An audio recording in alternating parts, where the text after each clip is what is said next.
entiendo que a veces terminan como muy a la hora y en lo que se conectan a la otra clase o alguna información o algo así, ¿verdad? Pero si estamos ahí, pues yo creo que seguimos con ese método. Muy bien. Vamos a completar hoy, como les dije, generalmente no nos da tiempo finalizar como la presentación, por eso es que se las voy enviando conforme vayamos abarcando la clase. La vez pasada, pues no terminamos el contenido del derecho procesal, pues hoy lo vamos a finalizar y también les envié la otra presentación para ver la estructura del Código Procesal Civil y van a ver que con esta explicación le va a ser más fácil su ubicación, ¿verdad? Esto pues es una cuestión básica o elemental que tal vez ya vieron en algún curso, pero no está de más reforzarlo, o bien hasta hoy lo van a poder ver así. Otra cosa, les dije que la información oficial iba a ser la plataforma. Entonces, allí, como verán, no obstante, ustedes ya tienen la información de cuándo están los exámenes, pero ya les di fecha de primer parcial, ahí está. Ya les envié el material de jurisdicción y competencia para que lo impriman o lo guarden, lo descarguen y empiecen ya con su lectura. También ya les di los dos acuerdos de Corte Suprema de Justicia. Esto de competencia van a ver que está muy relacionado, ¿verdad? Y cuando estén viendo el material, ahí les citan los artículos. Pero si quieren les voy a dar los artículos para que ustedes empiecen con su lectura. Nos vamos a ubicar para jurisdicción y competencia en el material que les di. Vamos a empezar con la lectura en el procesal civil desde el artículo 1 al 24, ¿verdad? Entonces, en el material están los artículos, ahí están los ejemplos, las citas, la aplicación. Pero entonces, empiecen ya con eso, su lectura, ¿verdad? Jurisdicción, competencia, acuerdos de Corte Suprema de Justicia y el articulado del 1 al 24 del procesal civil y mercantil. Eso va a ser para su primer laboratorio, pero vamos a tener un reforzamiento como se los expliqué, ¿verdad? Entonces ahí ya tienen la herramienta, el material para empezar a leer, a estar familiarizados con eso. Para el día del reforzamiento ustedes ya lleven eso y no vengamos a la clase a cero, porque entonces sí va a ser un poco complejo poderlo comprender. ¿Por qué? Porque en el tema de competencia hay que ver algunas reglas que ustedes las van a leer, pero las vamos a ejercitar en el reforzamiento, porque en el laboratorio les pongo casos. De eso se trata, que ustedes apliquen y conozcan la competencia. Por supuesto, en materia civil y materia de familia. La otra información es que, tal como se los hice ver ahí, la semana de primer examen va a ser del 14 al 18 de febrero, me parece. Entonces, tenemos clase con ustedes el día lunes siguiente, ¿verdad? De su finalizada la primera semana. Solo voy a ver acá el calendario.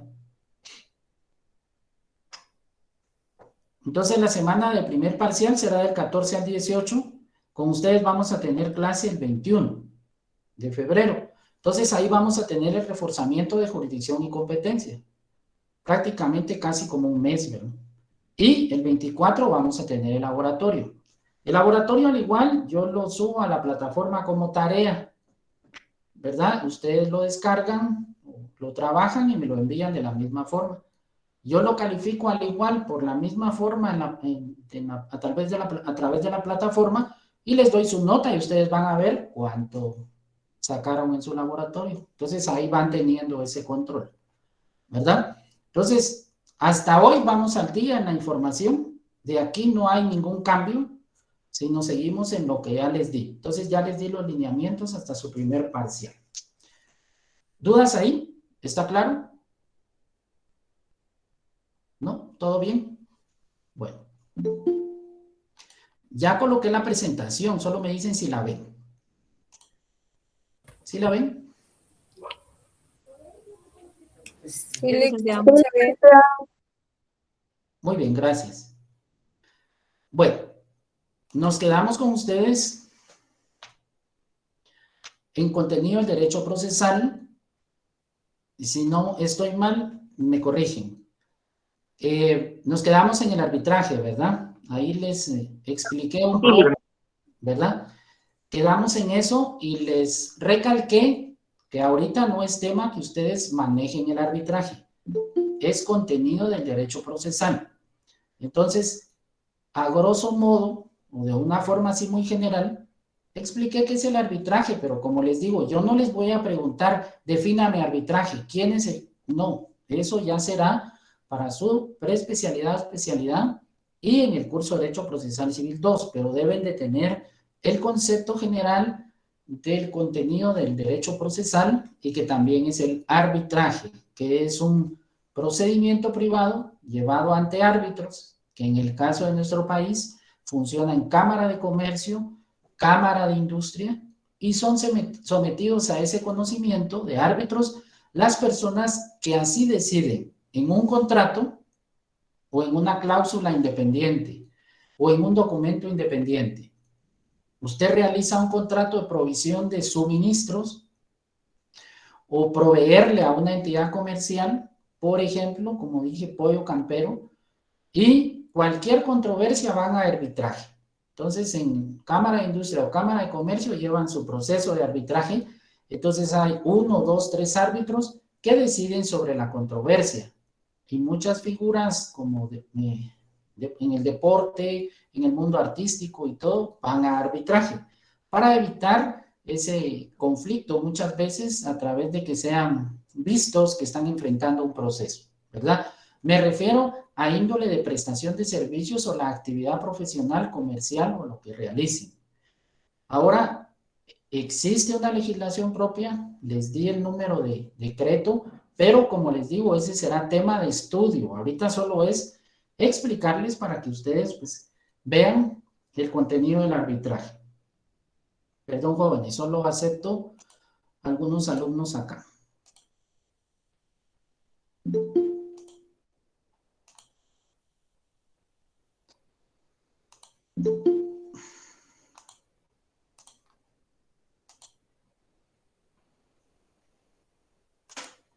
Muy bien.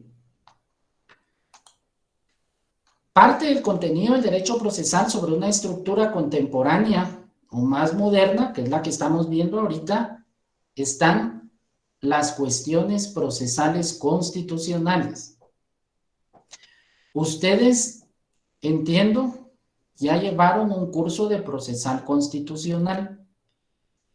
Parte del derecho procesal son estas cuestiones procesales constitucionales, que hay una justicia que se le llama justicia ordinaria, ¿verdad?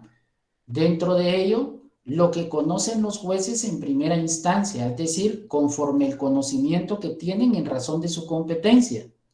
De allí los conceptos fundamentales. Entonces hay competencia por grado, por territorio, por materia, por cuantía. Entonces, lo que conocen los jueces dentro del ámbito de su competencia se llama justicia ordinaria. Cuando en esa tramitación de la justicia ordinaria en un proceso X se da el quebrantamiento de alguna norma que se considere que se vulnera un derecho o una garantía constitucional o procesal, pues usted puede hacer uso de estas acciones constitucionales, no recursos, no se llaman recursos, no son medios de impugnación. Errado es mencionar recurso de amparo, recurso de exhibición personal, porque no es recurso, es una acción constitucional. Entonces, parte del derecho procesal están las cuestiones procesales constitucionales, que si lo pregunto, pues de acuerdo a esta ley que tiene carácter constitucional, 1-86, ley de amparo, exhibición personal y de constitucionalidad, pues ustedes lo saben, porque ya lo vieron. Entonces, las cuestiones procesales constitucionales que en nuestro país son garantías que establece la Constitución y la ley de amparo, exhibición personal y de constitucionalidad, pues son estas tres acciones. El amparo, cuando se quebranta o violenta un derecho constitucional, el habeas corpus o exhibición personal, cuando una persona está detenida en forma ilegal, o bien si su detención es legal, está sufriendo algún tipo de vejamen, amenaza o violación de sus derechos fundamentales. Y la inconstitucionalidad en un caso concreto o general, ¿verdad? Muestra de ello, el día de hoy, la Cámara de Comercio, Cámara de Industria Unificada, CINCASIF, presentaron una acción constitucional de amparo en la Corte de Constitucionalidad en contra de los paros que se están haciendo. Y de hecho, pues ya emitieron el amparo provisional y ordena que esto sea, se movilice a esas personas, es decir, se desaloje del lugar donde están. Entonces, se espera que en teoría pues lo vayan a cumplir. La orden de la Corte de Constitucionalidad tendría que cumplirla el Ministerio de Gobernación, ¿verdad? Y enviar a los elementos que considere para desalojar a estas personas que están efectuando el bloqueo. Entonces, el ejemplo se los traigo a algo que estamos viviendo ahorita, ¿verdad? Entonces, estas cuestiones procesales constitucionales son parte del derecho procesal.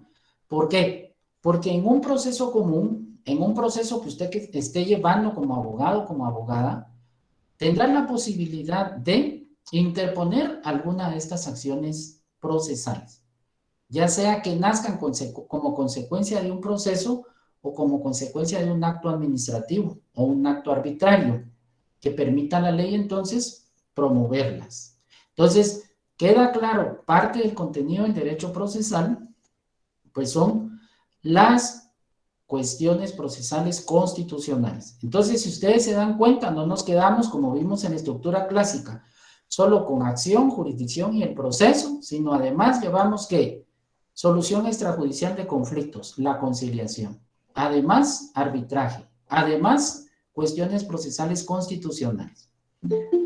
Lo otro que es parte del contenido del derecho procesal está la protección a los derechos fundamentales. Y los derechos fundamentales son los que conocemos como derechos humanos. Entonces, ustedes ya vieron en el curso de derechos humanos que hay incluso una categoría o subdivisión o subclasificación como derechos de primera generación, algunos les dicen derechos de segunda generación, hasta de tercera generación, derechos humanos como tales, sociales, políticos, económicos, cívicos, en fin, hay una clasificación doctrinal. Esta protección de derechos fundamentales, pues también son parte del derecho procesal y en nuestra legislación, tal como lo expliqué, la plataforma jurídica dentro de un Estado es una constitución, pues esta constitución que ustedes ya saben que está dividida en una parte dogmática, es decir, todo el reconocimiento de derechos de las personas y una parte orgánica, la administración del Estado, reconoce estos derechos y garantías y nos da las herramientas. Y las herramientas son las que acabo de mencionar. La acción constitucional de amparo, la exhibición personal y la inconstitucionalidad en un caso concreto. Usted como abogado o abogada está llevando un proceso y usted ve que esa norma que se está aplicando en el proceso está contrario a la Constitución. Entonces usted puede interponer lo que usted ya vio en derecho procesal constitucional, una acción de inconstitucionalidad en ese caso concreto. O en su defecto, cuando una norma que entra en vigencia quebranta, contraviene, ¿verdad? O restringe algún derecho que la ley suprema o la Constitución reconoce. Entonces, se puede interponer una acción constitucional de una inconstitucionalidad de ley general. ¿Por qué? Porque esa norma, pues, afecta a derechos fundamentales. Esto es parte o es contenido del derecho procesal bajo esa estructura. Perdón, jóvenes, acepto a alguien acá o algunos estudiantes que están por ingresar.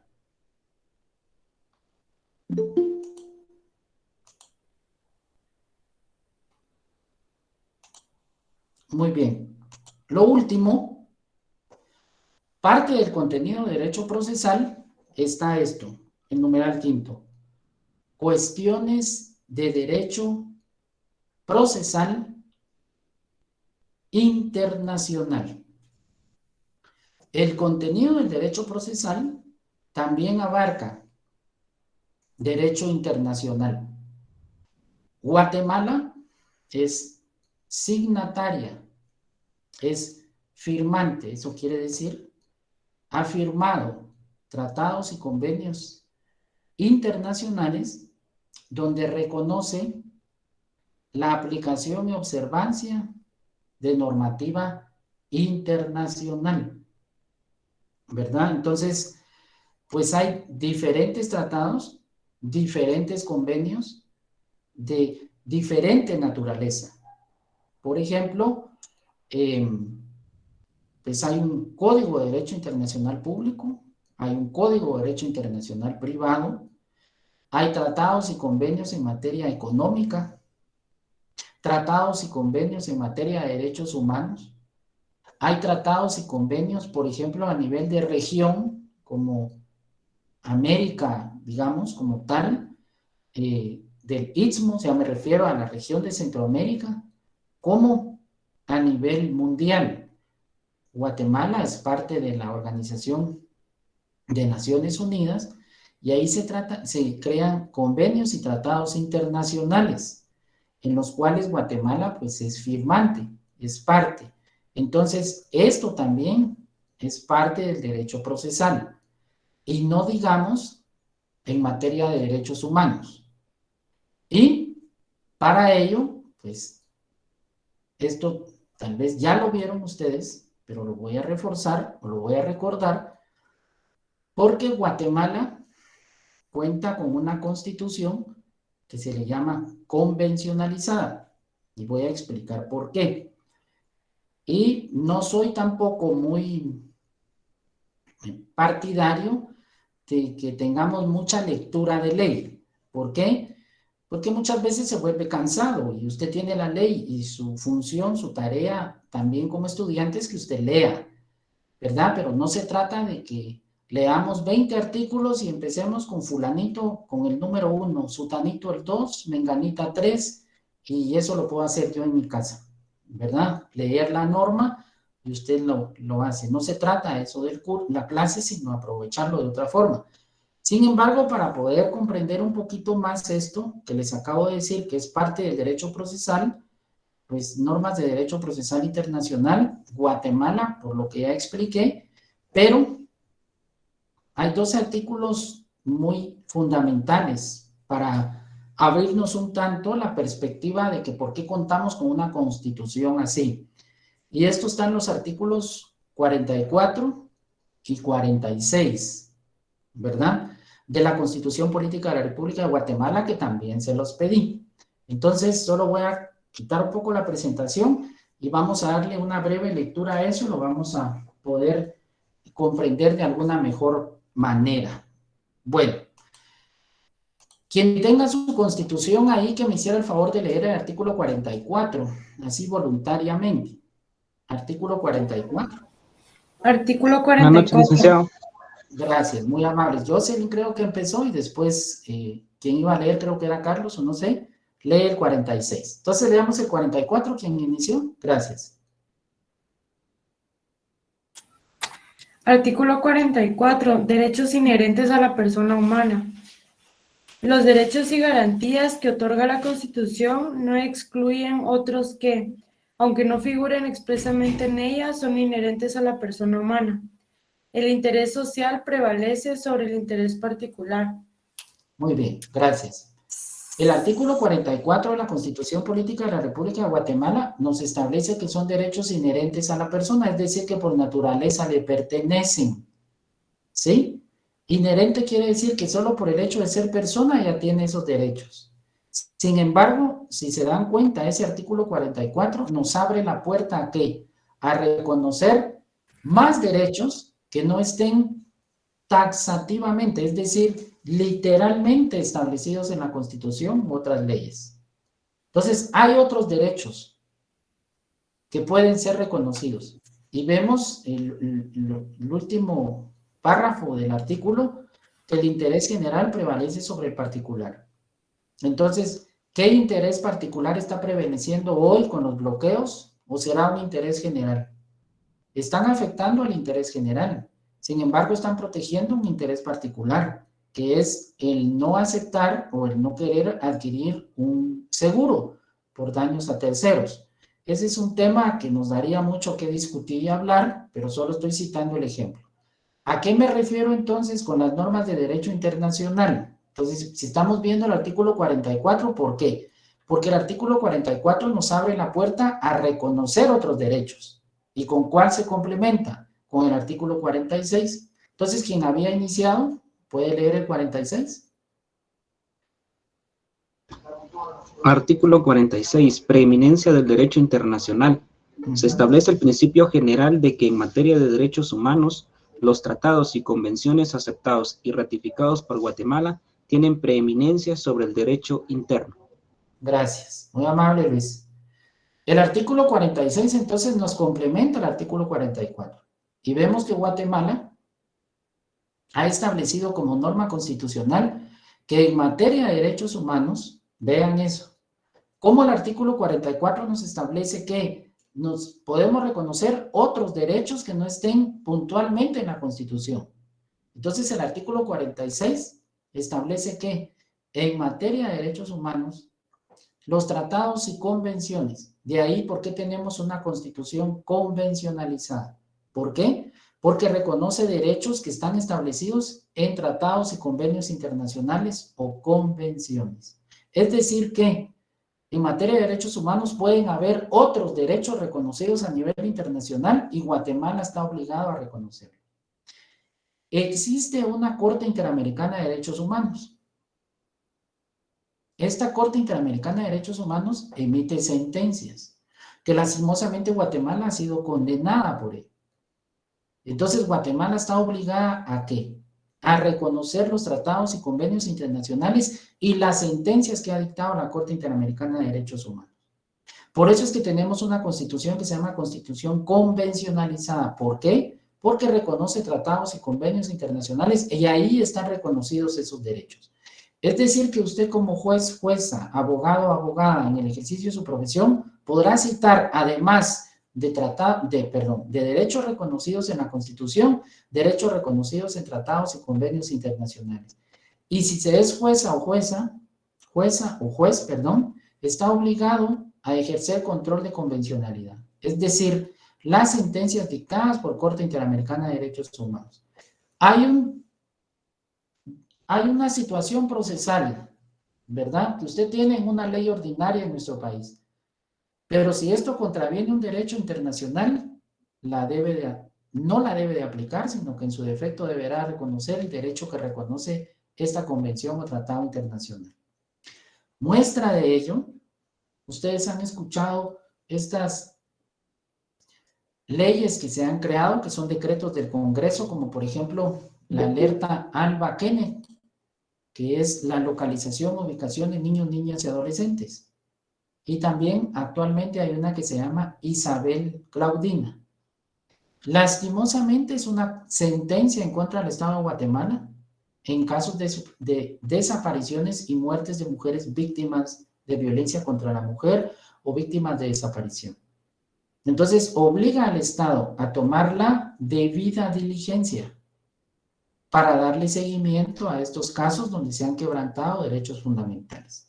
Entonces, ¿por qué les digo esto, jóvenes? Estamos en el contenido del derecho procesal, pero les cito la Constitución. ¿Por qué? Porque estos dos artículos nos abren la puerta a que parte del contenido del derecho procesal es el derecho internacional. Y aquí le da un poco de énfasis al tema de derechos humanos. Por consiguiente, usted tiene las herramientas para no quedarse únicamente con la aplicación de la norma nacional, que no es malo, ¿verdad? Por ejemplo, si fuera materia penal, usted cita su Código Procesal Penal, cita Constitución, pero le permite incluso citar norma internacional de derechos humanos y sentencias de la Corte Interamericana de Derechos Humanos. Y no digamos sentencias de la Corte de Constitucionalidad o Corte Suprema de Justicia que engloban y abarcan las sentencias que se han dictado por la Corte Interamericana de Derechos Humanos. Esta Corte Interamericana de Derechos Humanos no es ni más ni menos esa corte que fue creada mediante lo que conocemos como el Pacto de San José o Convención Americana de Derechos Humanos, que es la que ha puesto de alguna forma un límite para la no aplicación de la pena de muerte en nuestro país, porque Guatemala es signataria o firmante de esta convención americana y hay pronunciamientos sobre ello. Entonces tenemos esa situación, ¿verdad? Pero el tema pues no es tanto eso, sino indicarles y abrirles el conocimiento por qué razón es derecho internacional, y aquí dice énfasis a derechos humanos, ¿verdad? Que usted lo va a aplicar en determinado proceso. ¿Comprendimos entonces eso, jóvenes? ¿Sí? Para que no nos quedemos únicamente con decir, derecho internacional. Sí, pero ¿dónde lo reconoce? Pues la Constitución no lo establece. La Constitución nos abre esa puerta. ¿Estamos bien allí? ¿Alguna duda o comentario? ¿Estamos bien? ¿Ya lo habían visto en procesal constitucional? Solo lo refresqué un poco, o no lo tenían muy claro, o no lo recordaban. No lo teníamos tan claro. Bueno, pero sí ya lo habían visto, pues tenían la idea. Sí lo habíamos visto ya, pero la verdad yo no lo tenía tan claro como lo explicó usted ahorita. Bueno, gracias. Pues de eso se trata, digamos, no, tal vez vamos a ver algunas cuestiones que son muy nuevas, pero hay otras cosas que pues ya las saben o ya las han visto. Lo importante es el reforzamiento y cómo poderlo aplicar. Bueno, continuamos entonces. Por favor, participen sin pena. Si tienen alguna duda o comentario, no hay pena. Muy bien, aquí finalizamos entonces el contenido del derecho procesal, ¿verdad? Y recuérdense que tenemos la estructura clásica, acción, jurisdicción y el proceso. Bajo la estructura moderna, contemporánea, los tres aspectos que ya vimos, más solución extrajudicial de conflictos, arbitraje, cuestiones procesales de derecho constitucional, cuestiones procesales de derecho constitucional para protección y derechos fundamentales y las cuestiones de derecho procesal internacional. Esta es la que adoptamos. No nos quedamos solo con la clásica, nos quedamos también con esta contemporánea. ¿Sí? Parte del contenido del derecho procesal también lo es. Ojo, justicia ordinaria. ¿Sí? Ahí voy a hacer valer acción, jurisdicción, la competencia que van a ver, derecho de defensa, justicia extraordinaria o constitucional, parte del derecho procesal, las cuestiones procesales constitucionales, que ustedes ya saben muy bien cuáles son las tres acciones que pueden interponer ante el quebrantamiento de derechos fundamentales en la tramitación de un proceso. Muy bien. Importancia del derecho procesal, es decir, ¿dónde radica la importancia del derecho procesal o por qué es importante el derecho procesal? ¿Se recuerdan que vimos, por eso los traía de lo general a lo particular? ¿Se recuerdan que vimos, recordando en la ubicación del derecho procesal civil, algunas cuestiones básicas que vieron ustedes ya? Sin embargo, acá las retomamos y vemos que, por ejemplo, el derecho sustantivo o normas sustanciales regulan esas relaciones jurídicas, ¿verdad? Y para ello citamos al derecho objetivo, conjunto de normas que componen el ordenamiento jurídico de un país, y el derecho sustantivo, normas sustanciales, y di algunos ejemplos, como por ejemplo el Código Civil, les mencionaba, aplicado para el curso. Pues esta ley sustantiva regula las relaciones, ¿verdad? Ahora, ¿por qué es importante el derecho procesal? El derecho procesal o normas jurídicas formales, como ya lo vimos, el derecho adjetivo, rigen la actividad de la rama judicial. Es decir, este derecho procesal establece los lineamientos para el desenvolvimiento del organismo judicial o cómo debe desarrollarse en la rama judicial el proceso. Para obtener, ¿qué? Efectividad o reconocimiento de los derechos nacidos en aquellas. ¿En dónde? En las normas sustantivas. Entonces, este derecho pues regula o nos indica la forma de cómo deben de actuar los funcionarios judiciales en cumplimiento de su función, ¿verdad? Es decir, las normas de derecho procesal, además de establecernos la forma de cómo hacer valer esos derechos que las leyes nos reconocen, también lleva una buena parte para regular la forma en el actuar de los funcionarios judiciales. El actuar de los funcionarios judiciales se va a dar conforme vayamos conociendo el proceso. Y ustedes se van a dar cuenta cuando veamos quiénes participan dentro del proceso, pues están las partes y sujetos procesales. Dentro de los sujetos procesales, pues hay miembros del organismo judicial o personas auxiliares que participan ahí, y es cómo se va a regular el actuar de ellos. En la función del juez, por ejemplo, es quien dirige el proceso, ¿verdad? Y para ello vamos a ver algo que se llama instancia procesal. Y ustedes van a darse cuenta ahí la función de cada uno de ellos y los mecanismos legales que existen para el interactuar de las partes dentro del proceso, así como los sujetos procesales. Y recordarán que la última unidad, que es la sexta unidad, la teoría de la impugnación, allí vamos a conocer entonces cómo puedo yo impugnar las resoluciones judiciales cuando me causan un agravio o afectan mis derechos. Y esto es parte entonces del contenido del derecho procesal.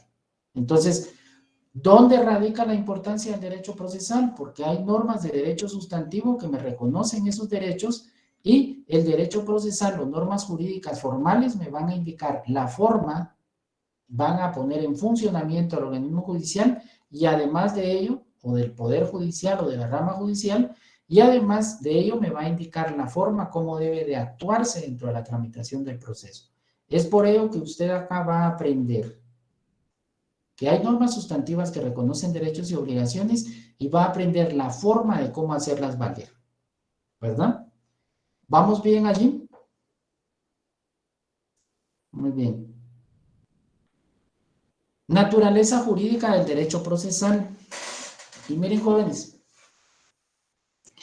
cuando se explica la naturaleza jurídica, la verdad es que algunas veces cuesta comprenderlo. Al menos a mí, de estudiante, eso de naturaleza jurídica me confundía, porque algunas veces pensaba que era la definición, pensaba que era el concepto, y la verdad me costaba comprender eso de la naturaleza jurídica. Entonces, cuando pensemos en naturaleza jurídica, pensemos en la esencia de lo que es la institución jurídica que estamos conociendo. Y para ello, pues vamos a hacer alguna práctica, algún ejercicio ahí para comprenderlo mejor, ¿verdad? Cuando pensamos en la naturaleza jurídica del matrimonio, ¿qué piensan que es? ¿Qué se recuerdan de eso cuando vieron el matrimonio? Hay otras, pero esa se me vino ahorita. Sin pena, participemos, porque así vamos a practicar y así vamos a aprender. La naturaleza jurídica del contrato, hay otro, pues. Dije que la naturaleza jurídica pretendemos establecer la esencia. ¿Alguien que quiera participar o...? Licenciado, disculpe, Uh-huh. sería como la voluntad de hacerlo. Va, el contrato, por ahí va. Ya hay voluntad. Vamos bien, vamos entendiendo ahí en el matrimonio. ¿Qué piensan? ¿Qué recuerdan? Va, voy a ayudarles, pues. Cuando ustedes vieron en el Código Civil el matrimonio, pues si ustedes ven cómo lo establece la ley, en el caso de nuestro país, es una institución social. Esa es su naturaleza jurídica. Es una institución social, ¿verdad? Entonces ahí estoy sabiendo qué es. El asunto es que a veces no podemos establecerlo. Ahora, cuando yo le pido definición, pues entonces usted ya puede incluir características, diferencias. Pero la naturaleza jurídica lo que pretendemos es establecer su esencia, ¿verdad? No precisamente definirlo, sino que lo tengamos claro. Entonces, a mí me costaba mucho comprender, ¿verdad? Cuando pensamos en un contrato, pues mencionaba ahí María José, es la voluntad, precisamente es el acuerdo de voluntades, ¿verdad? Cuando pensamos en la adopción, pues también pensamos que es una institución social. Entonces así vamos comprendiendo un poquito mejor lo de la naturaleza jurídica, ¿verdad? Porque esto nos sirve para entender su esencia. Comprendimos la naturaleza jurídica es poder extraer o establecer la esencia de lo que pretendemos conocer o entender. Licenciado, Ujú. Sí, dígame. entonces, según lo que usted explicó ahorita, o sea, la naturaleza del proceso civil es en sí el mismo proceso. Ahorita lo voy a explicar. Muy bien. Ahorita lo explico. Solo quería tenerlos como a manera de introducción para comprender un poquito el tema de la naturaleza jurídica, porque hay veces que nos confunde. A veces resultamos definiendo o decimos, mira, la naturaleza jurídica es aquello, es aquella, pero ¿qué es aquello o qué es aquella? ¿Verdad? Entonces, para que tengamos la idea de lo que implica una naturaleza jurídica, les di como ejemplo. Eh, Cuando estábamos en las clases presenciales, citaba algún ejemplo, ponía, por ejemplo, señalando la pizarra. Y era solo para que lo comprendiéramos un poquito mejor, porque eso no tiene naturaleza jurídica, ¿verdad? Pero entonces pensábamos, ¿cuál será la naturaleza jurídica de la pizarra? Si tuviera una naturaleza jurídica, pues no la tiene, jóvenes, no vayan. La naturaleza jurídica, lógicamente, es de instituciones jurídicas. Entonces, pues, ¿cuál será? Pues su naturaleza jurídica es que decían, es un mueble. ¿Será que es un mueble la pizarra? Pues no me sirve para otra cosa. Salvo que yo la voltee y le ponga algo abajo, podría ser una mesa, pero esa no es su naturaleza jurídica. La naturaleza jurídica de la pizarra, por ejemplo, si ya lo olvidaron, aquella cosa blanca de fórmica donde anotábamos, pues era un auxiliar didáctico, ¿verdad? Eso era su esencia, porque ahí escribía, borraba, daba ejemplos. Y teníamos, ¿se recuerdan? Un escritorio ahí del profesor o profesora de la jornada, porque no era de la universidad. Entonces, ¿cuál es la naturaleza jurídica, por ejemplo, de esta mesa? Entonces ya que empezábamos como a razonar un poquito más y decíamos, ¿será que es un auxiliar didáctico? Pues sí, ese era un mueble. Entonces hacía esa diferencia como para poder entender. Y generalmente empiezo con el ejemplo clásico, la naturaleza jurídica del matrimonio, ¿verdad? Que es una institución social. En el caso de nuestro país. En el caso de otros países, cuando nosotros vemos y seguimos complementando, entonces, la institución social por la cual un hombre y una mujer deciden, pero en otros países, por ejemplo, podrá tener su naturaleza jurídica, es que es un contrato. Y en otros países, pues ha variado, ¿verdad? Entonces ya no está la institución social por la cual un hombre y una mujer, sino por el cual dos personas, ¿verdad? Entonces ya entran personas de diferente sexo en otros países que ha reconocido esto. Y así va, ¿verdad? ¿Cómo va dándose esa reforma? Pero propiamente en nuestro país sigue siendo eso, como por ejemplo la adopción, que es una institución social. El contrato, que su naturaleza jurídica es ser un acuerdo de voluntades, que dan vida ¿a qué? A un negocio jurídico, ¿verdad? Entonces vemos esa parte de la esencia. Y el ejemplo que les ponía de la pizarra, que es un auxiliar didáctico. Y el mueble, ese escritorio, pues que es un mueble, como para poderlo entender, ¿verdad? Pero ya dije que no tiene naturaleza jurídica. En el examen tampoco me van a poner La naturaleza jurídica del derecho procesal es que es como un mueble. No, porque eso no tiene. Solo les estoy dando el ejemplo para comprender un poquito más eso de la naturaleza jurídica. Muy bien. Ahora coloco la presentación y le respondo a Cristian. La naturaleza jurídica del derecho procesal, ¿sí? A fin de reconocer o hacer valer los derechos, ojo, recalco, que el derecho objetivo, el derecho sustantivo, reconocen a los ciudadanos, es necesario que, o es necesaria que, la mediación, la intervención, ¿de quién? Del Estado, en la efectiva realización de qué? De la justicia. ¿Por medio de qué? Por medio del derecho procesal. Por lo que se constituye, perdón, por lo que se concluye, concluimos en qué? Que la naturaleza jurídica del derecho procesal es de naturaleza pública. ¿Por qué, jóvenes? Porque interviene ¿quién? El Estado. ¿Sí? Y es formal o de forma. ¿Por qué? Porque nos va a dar la forma, el procedimiento. ¿Para qué? Para hacer valer estos derechos. El derecho, los derechos que reconoce el derecho objetivo o el derecho sustantivo. Cito ejemplos. El Estado ha creado un código civil y dentro de este código civil creó, ¿sí?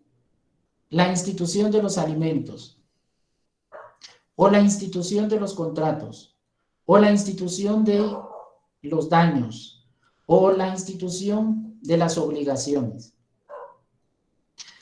Creó la ley, entonces media, interviene. Por eso es que se le llama que es de naturaleza pública. Estoy hablando del derecho procesal, ¿sí?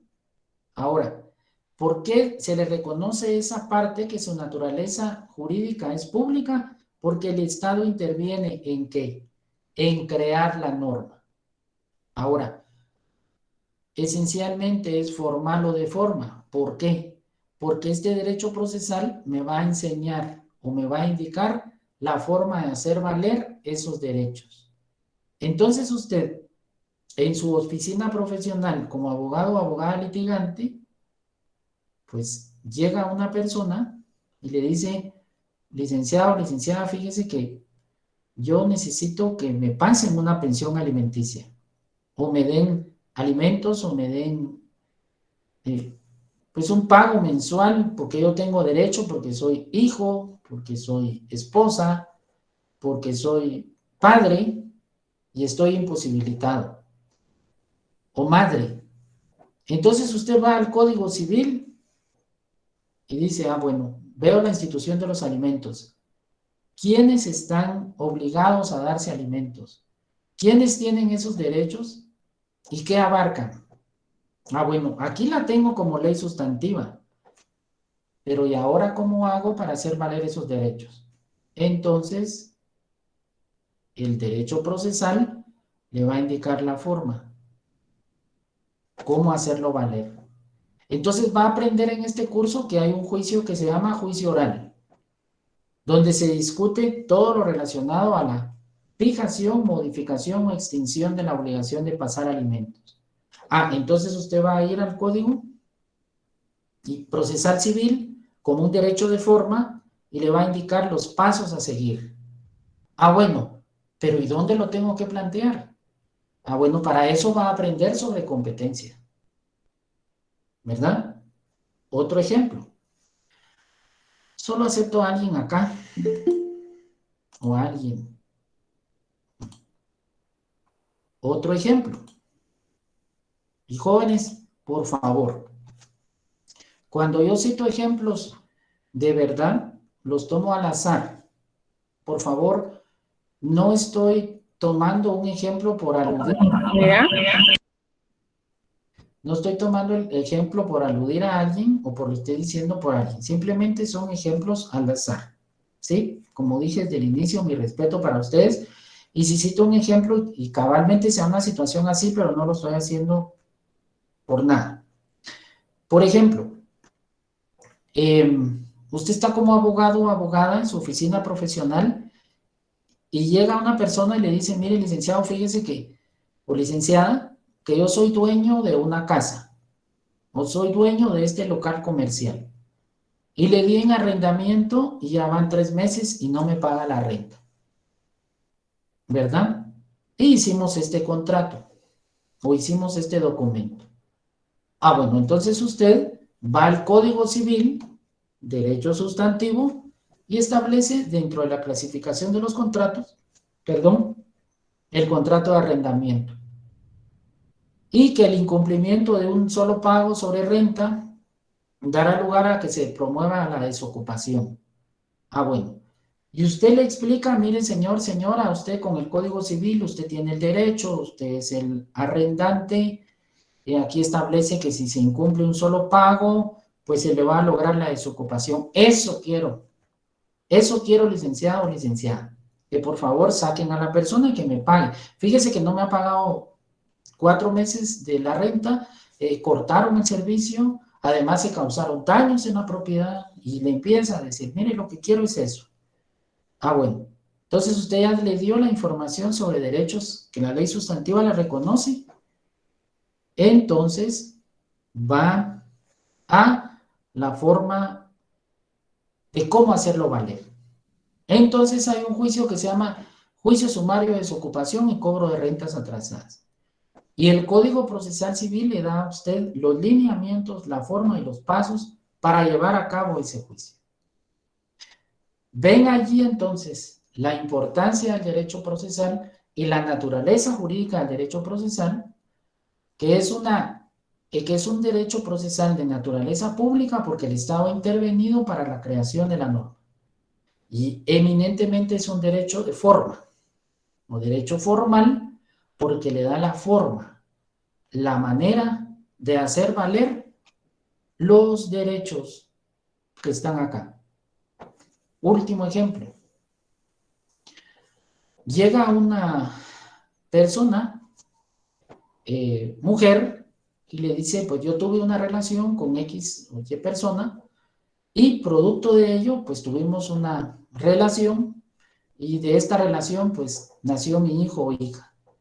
Cuando yo le digo a él que estoy embarazada y que voy a tener un niño o niña de ella, pues se retracta y dice que no. Bueno, pues mi hijo ya nació y yo quiero que él se obligue o se le obligue a que reconozca a mi hijo o hija. Bueno, entonces usted se va a las normas de derecho sustantivo y ahí establece la paternidad o establece la filiación.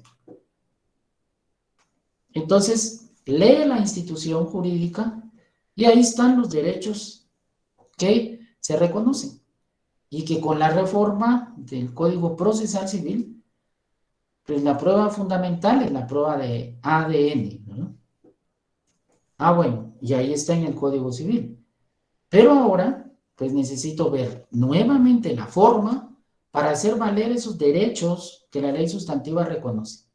Entonces usted va a ir al Código Procesal Civil y a la Ley de Tribunales de Familia, y ahí establece la vía, que entonces es un juicio de ordinario de paternidad, y que la prueba fundamental es la prueba de ADN. Entonces, ven allí la importancia de las instituciones de derecho sustantivo que reconoce derechos y las instituciones en el derecho procesal para hacer valer esos derechos que la ley sustantiva reconoce. De allí la importancia y de allí la naturaleza jurídica. Entonces, jóvenes, van a escuchar, o ya lo han escuchado, que han dicho, es que el derecho civil es muy formalista. Esa es su naturaleza jurídica. El derecho procesal civil es muy formalista, pero es parte del derecho procesal.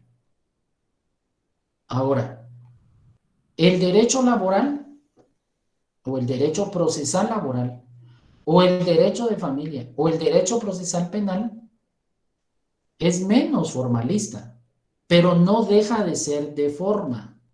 Es que ese es un concepto equivocado o un concepto errado. Mire, como es derecho de familia, hagámoslo como querramos. Como es derecho laboral y no es formalista, o sea, sí es de forma, pero no es del todo formalista. O sea, no hay un excesivo formalismo. Pero no quiere decir que yo lo haga como yo quiera. Una cosa es ser antiformalista y otra cosa es ser poco formalista. Entonces, si queremos ubicarlo así, el derecho procesal del trabajo, el derecho de familia, por ejemplo, el derecho penal, son poco formalistas, pero no quiere decir que no deba respetar la forma. Ahora, el derecho civil sí es formalista, ¿verdad? Y ya vamos a ir viendo cuando veamos, por ejemplo, el desarrollo de la demanda. En derecho procesal laboral, en derecho de familia, se pueden colocar previos a modo de que se subsane la interposición de la demanda. Esos errores que conlleva la interposición de la demanda. En derecho civil, no. En derecho procesal civil, perdón, pues debe rechazarse la demanda cuando no cumple con ciertos requisitos. Pero eso ya lo vamos a ir viendo. A lo que quiero que vayamos, jóvenes, y que les quede claro es que cuando usted piense en naturaleza jurídica, derecho procesal, piense que es público. ¿Por qué? Porque el Estado ha creado las normas, ha intervenido para regular, pero esencialmente es un derecho de forma, es un derecho formal, ¿verdad? Entonces, entendimos entonces la naturaleza jurídica y entendimos la importancia, jóvenes, del derecho procesal, ¿o hay alguna duda? ¿No? ¿Vamos bien? No le Bueno. La imagen entonces ilustra lo que acabo de decir. Si ustedes se dan cuenta, pues hay personas a las que conocemos como litigantes, ¿sí? Y los litigantes son los que ejercen el litigio dentro del proceso. Por supuesto hay partes y por supuesto hay abogados y abogadas, que es para lo que ustedes están preparando. Entonces el derecho procesal o adjetivo, si ustedes se dan cuenta, pues está el juez, y tiene en su mano el mallete, no mollete, para los que todavía no han cenado les va a dar hambre. Mallete o mazo o martillo del juez, pero realmente es mallete. Entonces, si se dan cuenta, a través de poner en actividad la función jurisdiccional del Estado, pues se va a indicar la forma, cómo hacer valer esos derechos.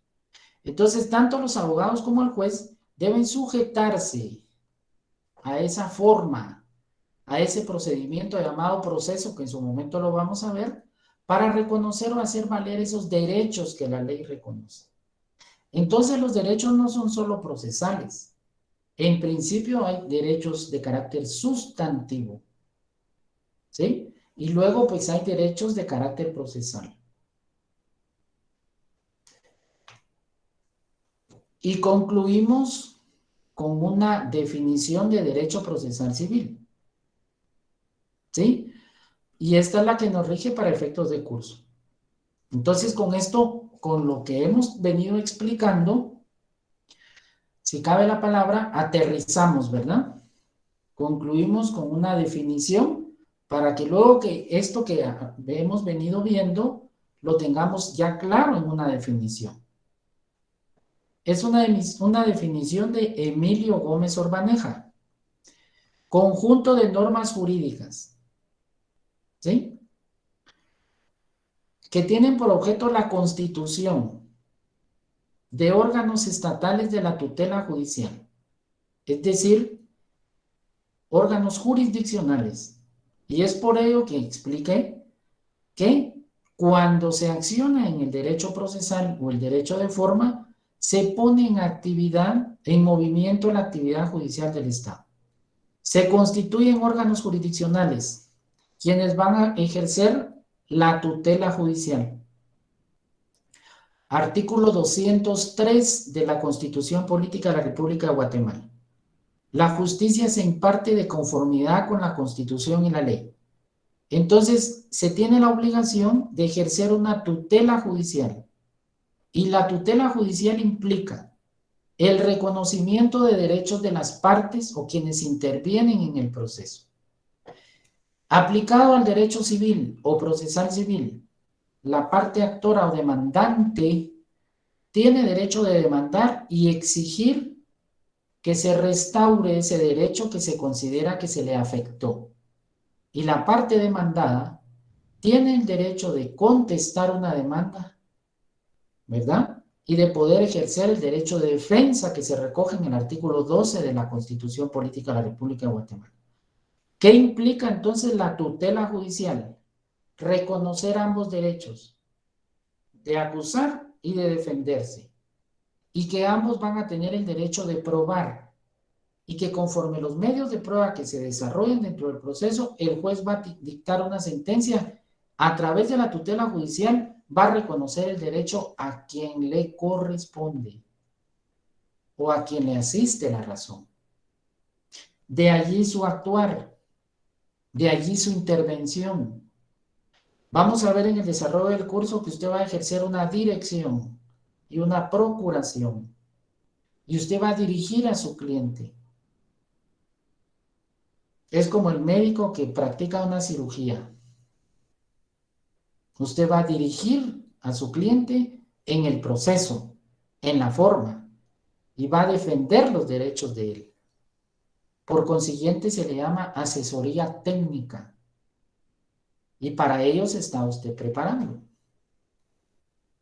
Y si se es juez o jueza, pues va a tener sobre sus hombros la responsabilidad de decidir sobre esta tutela judicial, reconociendo el derecho a quien le asiste. Objeto de la constitución de órganos estatales de la tutela judicial en el campo de ¿qué? Del derecho privado. Por eso ubicamos desde el inicio en el derecho privado.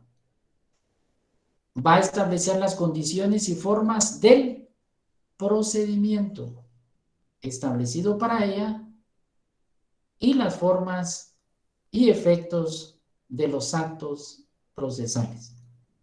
Vamos a ver ese tema que ya les indiqué que se llama instancia procesal y van a darse cuenta ustedes que estos efectos o actos procesales es cómo actúan las partes, ¿verdad? Cómo actúan quienes intervienen en el proceso. Entonces, precisamente eso es el derecho procesal civil. Conjunto de normas jurídicas que tienen por objeto constituir órganos estatales de la tutela judicial en el campo del derecho privado. Establecer las condiciones y formas del procedimiento establecido para ella y las formas y efectos de los actos procesales. Es decir, cómo voy a actuar yo en el proceso, ¿verdad? Para ello usted va a tener que traer siempre a colación normas de derecho sustantivo. Y lógicamente a través del derecho procesal va a hacer valer esos derechos y obligaciones que se reconocen en esas normas, ¿verdad? Entonces, siempre voy a considerar que tengo un derecho o que se me afectó un derecho. En el ejemplo que le cité, pues tengo una vivienda, ¿verdad?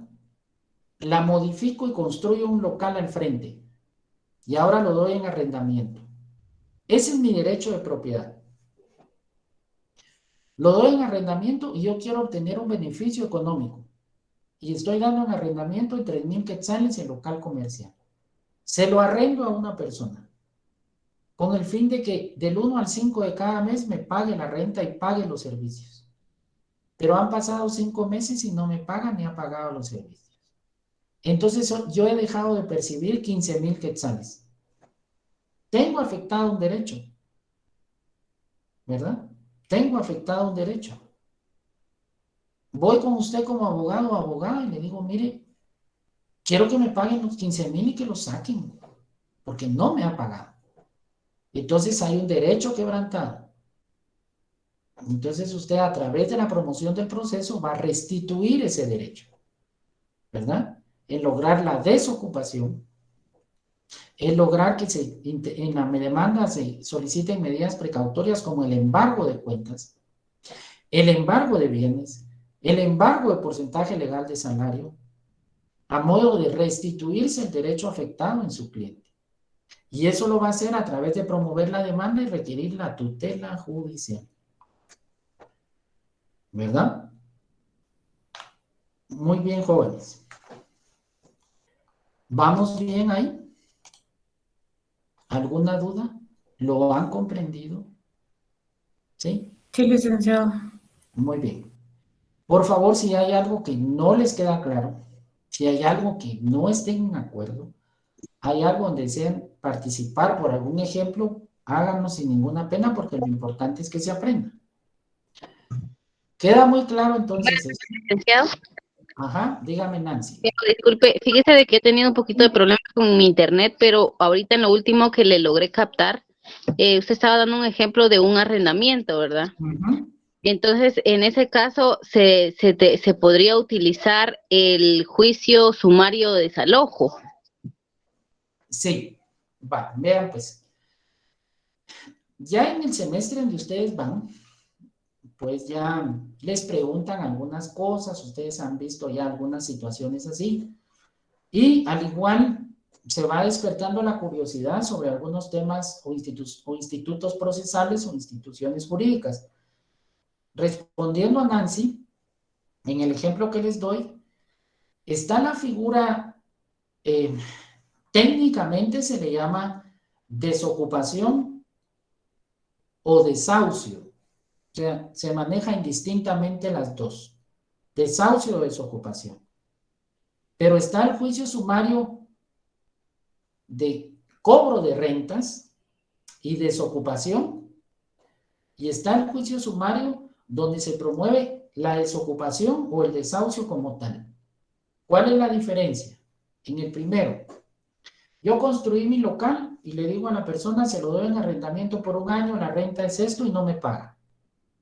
Entonces yo promuevo un juicio de cobro de rentas atrasadas y de desahucio o de desocupación. ¿Por qué? Porque quiero que me pague la renta y lo desocupen de ahí. Bueno. Y el otro supuesto es que es mi primo, es mi amigo o es una persona que yo ayudé y le digo, mire, le voy a dar por un año mi casa, esté ahí, no me pague renta, lo voy a ayudar por esto y no quiere salirse, ¿verdad? O hay alguien que se atribuye un derecho, eso es mío porque me lo dejó mi papá. Y yo voy a estar viviendo porque él me dijo. Sin embargo, la otra persona pues tiene una escritura donde acredita su derecho. Entonces el proceso que va a promover allí es propiamente el desahucio o desocupación, en el cual se va a dar pues esa desocupación o ese desahucio si no acredita ese derecho, que también se le conoce como un desalojo, ¿verdad? Que es sacarlo de la vivienda, del inmueble o de donde esté ubicado. Esa es la vía procesal. No sé si está claro, Nancy. Sí, Lick, gracias. Bueno, y así podemos ver muchas instituciones vistas en el Código Civil que podemos hacer valer a través del proceso, ¿verdad? Y dentro de ellas, pues vamos a ir agotando todas. María José, si en caso fuera pregunta, si en caso fuera por una donación, ¿puede darse el desahucio o la desocupación? Claro que sí. No, la pregunta la hizo así de forma general, pero pensemos. Yo le dono el inmueble a usted a través de una donación, ¿verdad? Entonces se lo doy. Le hago la donación, le dice, le dono el inmueble, finca, folio, libro, ubicado tal lugar, se lo doy. Pero después no me quiero salir. Entonces puede promover usted el juicio sumario de desahucio. 2. Le dono el inmueble a usted y hay alguien que está viviendo allí y no se quiere salir. Entonces se puede promover al igual el juicio sumario de desahucio o desocupación. El presupuesto es que yo acredite el derecho. ¿verdad? Previamente. Entonces sí se puede dar así, ¿verdad? Entonces en la donación, claro que se puede hacer. Porque algunas veces se da la donación, mas no se tiene la posesión o se está sujeta a alguna condición. En tanto no se cumpla esa condición, pues yo no voy a hacer uso, perdón, no voy a tomar la posesión de eso. Entonces me lo donaron y me dicen, mire, al momento de que yo fallezca, usted toma posesión del inmueble. Pues fallece quien me donó, yo voy y hay alguien ahí que no se quiere salir. Entonces yo, haciendo valer mi derecho de propiedad, promuevo un juicio sumario de desahucio o desocupación como tal. Entonces, ¿sí está respondido, María José? Muy bien. ¿Alguna otra pregunta, comentario, duda, jóvenes? ¿Estamos bien entonces? Va. Solo voy a colocar la presentación que les envié. No voy a desarrollar todo porque no nos da tiempo, pero solo los voy a ubicar para que inicien con su ubicación en su ley, para que en la próxima clase pues nos sea un poquito más fácil, ¿verdad? Entonces, lo que vamos a ver es la estructura del Código Procesal Civil y Mercantil. Entonces, solo voy a colocar en la parte de los libros, porque van a ver que les es más fácil, ¿verdad? Y ya desarrollamos el antecedente histórico de nuestra ley.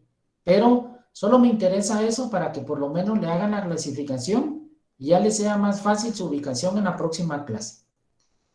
Entonces, permítanme, pues ahorita voy a colocar.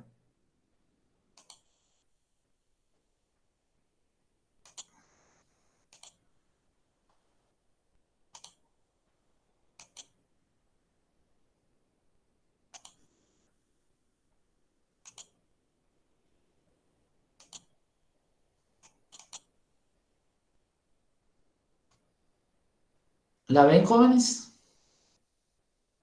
Silic. Sí, Esta es la presentación que les envié para ir completando esta clase. Pues siempre recuérdense que estamos en la primera unidad y estamos en los puntos introductorios, ¿sí? Sin embargo, pues voy a ir aquí adelantándola porque ya no nos da tiempo completar. Vamos a ver algunos antecedentes, ¿verdad? Todo lo que se refiere a esos antecedentes históricos, pero lo que quiero que ya vayan ubicándose en los libros para que les sea más fácil, para que lo tengamos presente en la próxima clase, es que lo dividan por libros. Es mucho más fácil.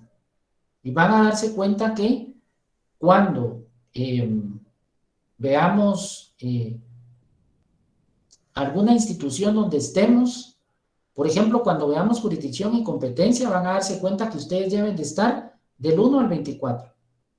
Cuando veamos las actitudes del demandado, pues van a darse cuenta en qué artículos vamos a estar.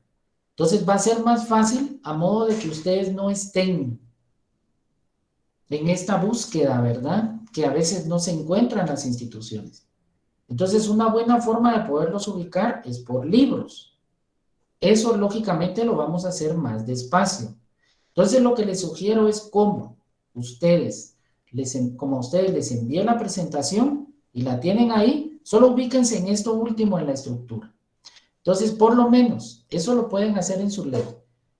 Pónganle, por ejemplo, donde empieza el artículo 1, pónganle primer libro o lo separen como ustedes quieran. En el artículo 96 está en el segundo libro, los procesos de conocimiento. Luego, en el artículo 294 está el tercer libro, que son los procesos de ejecución. ¿Sí? Y luego, el cuarto libro, pues van a empezar algo que se llama jurisdicción voluntaria, que empieza en el 401. Luego, en el libro quinto hay unas alternativas que vamos a ver en todos los procesos, que está a partir del 516. Y el último, que es el libro sexto, están los medios de impugnación.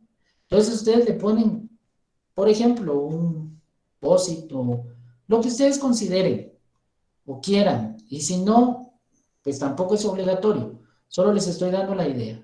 ¿Por qué? Por ejemplo, en la sexta unidad, ¿dónde va a tener que estar usted? Solo en el libro sexto, del 596 al 635. Entonces le es más fácil que usted se ubique únicamente en el libro. Esto lo va a preparar, ¿qué? Para su laboratorio, para su examen técnico profesional y para el ejercicio de la profesión. ¿Verdad? Entonces es mejor que usted lo ubique así por libros, porque usted ya sabe dónde está y va a tener la idea general. Porque todos preguntan en la carrera, ¿cómo hace para que se le quede tanto? ¿Y cómo se memorizó? Si no nos memorizamos la ley, jóvenes. Lo que hacemos es entender la institución y ubicarla. Entonces solo quería adelantarles esto, ¿verdad? Lo vamos a ver en la próxima clase, pero en la próxima vengan ya preparados con eso, porque les va a ser más fácil su ubicación, ¿verdad? Esto ustedes lo tienen, lo pueden ver, lo pueden descargar y solo separen su ley en los 6 libros. Ahí van a ver que les es más fácil. Solo quería indicarles esto, ¿por qué? Porque en la próxima clase vamos a ver todos los antecedentes de nuestra ley principal, que es el Código Procesal Civil y Mercantil, y vamos a ver la estructura. Y entonces les va a ser más fácil su ubicación. Y ahí van a irse familiarizando con esto y van a darse cuenta que en los laboratorios o parciales ustedes van a tener, si cabe la palabra, solo que ubicarse, pasearse en esa parte. Y no van a estar ustedes en el artículo 400 cuando estamos del 1 al 24, por ejemplo. O cuando estemos en los procesos de conocimiento, cuando estemos en los procesos de ejecución o cuando estemos en los medios de impugnación. Usted está únicamente en el texto y contexto. Por eso es que nuestra ley del organismo judicial establece que la ley se interpreta conforme su texto y su contexto. Entonces usted está en su texto. ¿Qué nos indica el artículo acá? Pero ¿qué hay en el contexto? ¿Qué hay atrás? ¿Y qué hay adelante? Ahí tiene que ser nada más. No tiene que salirse de ese contexto. Entonces eso les va a ayudar.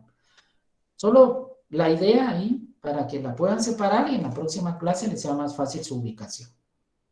¿Dudas o comentarios? ¿No? ¿Todo bien? ¿Todo ambiguo? Licenciado, solo una consulta. Dígame. Si fuera con usufructo vitalicio, ¿Cuál? se puede pedir desocupación. Vean pues. La figura del usufructo vitalicio es un derecho real.